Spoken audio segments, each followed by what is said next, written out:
First one is if you are low on cash or you just don't want to spend a lot, decide which type of photography you want to get into. That will define what equipment you should purchase. So for landscape photos, you definitely want a nice tripod. Don't get a piece of junk. Just end up throwing that out. Your camera itself, higher resolution is probably a good idea. And then the lenses, you can probably use a kit lens to get started. Just use smaller apertures. Find the sweet spot of that lens to get the highest sharpness and all of that. You will have to get filters, so consider those as well in the purchase. The best ones to get are pretty expensive. They're the types that are just big flat pieces of glass with a holder that attaches to your lens and camera.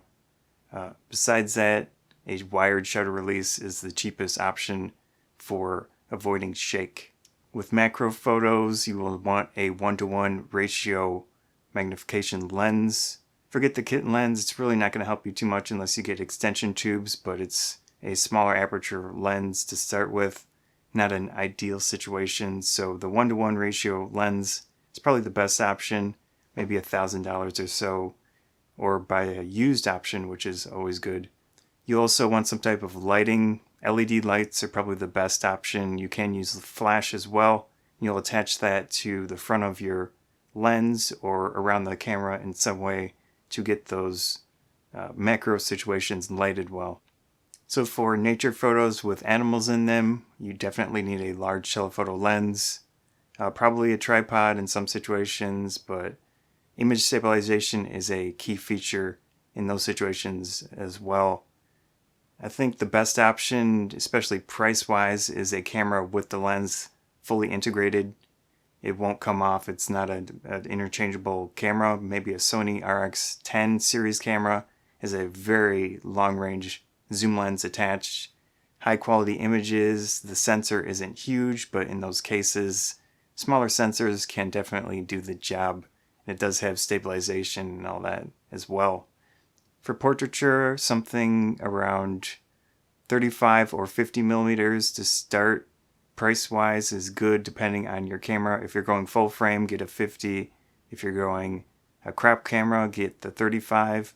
They're really just the cheapest options. And 85 millimeter is probably good or better in that case. It really depends on what type of style you want. If you want a lot of compression, go with a longer focal length. So once you've got your camera gear, you want to do photography right, so practice is a big thing. Of course, landscape, you just go out and find really nice places to take photos. But for people photos, you've got your family and friends, of course, but there are a lot of other options. One option that I've done in the past, actually throughout all of my photography, is conventions. So you've got a convention, anime, science fiction, whatever, they're kind of the fandom pop culture conventions. A lot of people in those conventions are wearing costumes. Now they do like having their photo taken. You just have to be polite, consider etiquette in those situations. So as long as you are polite and ask first, I don't think you'll have any issues, and it gets you a lot of practice, gets you a lot of options, a lot of ways to grow in those situations pretty quickly. And you will form relationships. You will see people, regulars, and all that, where you can get those connections made, which is really helpful for more practice. With flash photography, I do think it's something you should get into early. It does help every other type of photography for the most part. It's something that can be expensive, but it can be pretty cheap as well. Consider the third-party manufacturers, which are what I use. There's Yongnuo, Godox, Cactus. You can buy a few flash or just one and then get a trigger.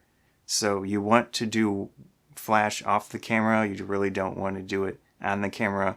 You can at times. It really depends on the situation, but having the flexibility of those radio frequency triggers and flash really is nice, especially with the current flash that have the transceiver triggers built inside the flash itself. It's really a great option, and it's pretty cheap. And then starting early on flash is extremely helpful because it takes a long time to learn a lot about flash. Of course, the simple thing about flash is the closer, the softer the light will be, and the larger the light source, the softer the light will be for the most part. Now that will also help you get into modifiers. There are a lot of cheap options with modifiers as well. Just look for maybe an umbrella or a nice light stand. So about light stands, I like the nano ones. They fold up a different way compared to the regular light stands. They might be a little cheaper or less expensive depending. But the good thing about these nano light stands is that they're a lot more versatile. You can take them places much more easily. So I've actually gave away my original light stands that I had bought years and years ago to a friend.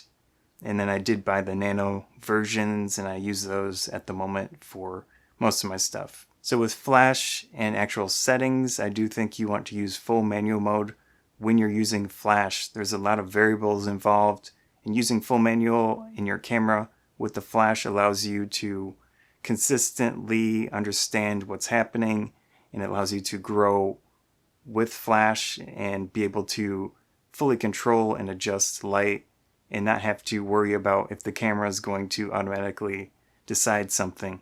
In other situations where you're not using some type of external flash, you want to consider other more simpler camera control options. I use aperture priority a lot. I really don't understand the idea to always use manual. It doesn't really necessarily help you in a lot of situations to have to consider all of that while you're taking photos. I really like to focus on composition. In those cases, using aperture priority helps a lot for me because I like the control that it happens with changing aperture. But I also like the simplicity of not having to focus on shutter speed or not having to focus on ISO. So in this case, the cameras that I use for photography allow me to adjust the minimum shutter speed. That's really important, of course. So that variable is taken care of when I'm not caring about freezing action or getting blur or whatever else. So in those cases, just controlling the aperture is extremely helpful. And of course, a lot of cameras have exposure compensation right there, ready for you to adjust.